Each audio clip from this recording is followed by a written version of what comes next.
with Free Fire is No Perfect Movie. So Free Fire takes place in Boston during the 1970s, where a gang of IRA members who are led by Cillian Murphy and Michael Smiley, if I got that wrong I apologize, they meet with a group of arms dealers led by Sharlto Copley, Armie Hammer, and Brie Larson at a warehouse in order to buy some guns.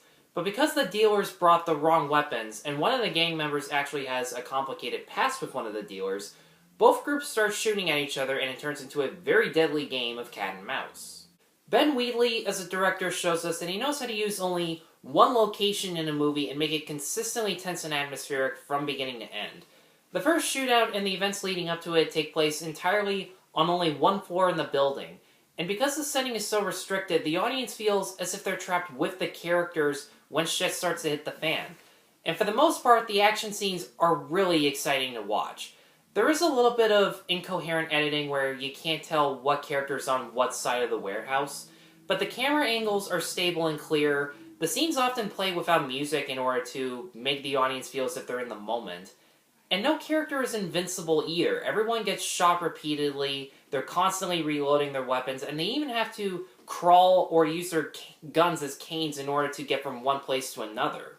While there isn't much in the way of character depth, what makes these characters so fun to watch is each of their distinctly eccentric personalities working off each other, thanks to a really talented and funny cast.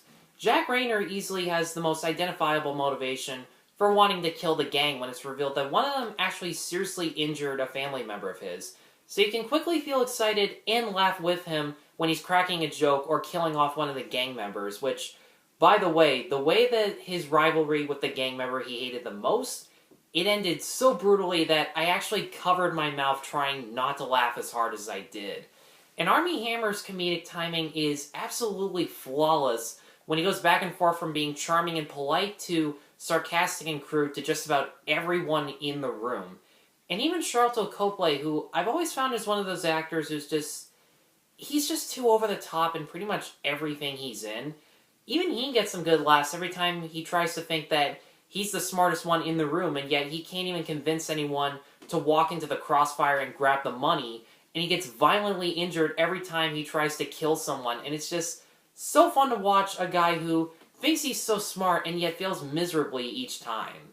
There are some moments where there are subplots given to different characters just for the sake of development, or some extra characters like two snipers who no one knows who hired them, or another gang member who enters during the middle of the movie that feel like they're just tacked on to increase the tension. And I was really looking forward to seeing Brie Larson and Cillian Murphy in this movie, and even though they do give good performances, they don't really have any qualities to their personalities that make them feel as quirky or funny as everyone else. They kind of just feel like they're the average people in the movie, and they get like the least amount of laughs, and they're really not that interesting or worth rooting for, to be honest. The only thing that really sticks out about Brie Larson is the fact that she's the only woman in the entire movie, and that's really about it.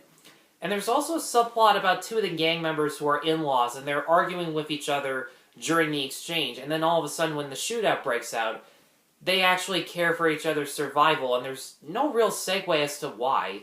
And then halfway through, that subplot is just completely dropped, and it's just like, what was the point of that? Free Fire doesn't always have strong enough characters for us to laugh at or fear for, but the characters who are enjoyably quirky, are funny, and are worth watching. The action scenes are really tense and exciting, and the fact that this movie's set in one location and the way that it's utilized makes this film really suspenseful just on that note alone. And for that reason, I'm going to give Free Fire a 3.5 out of 5.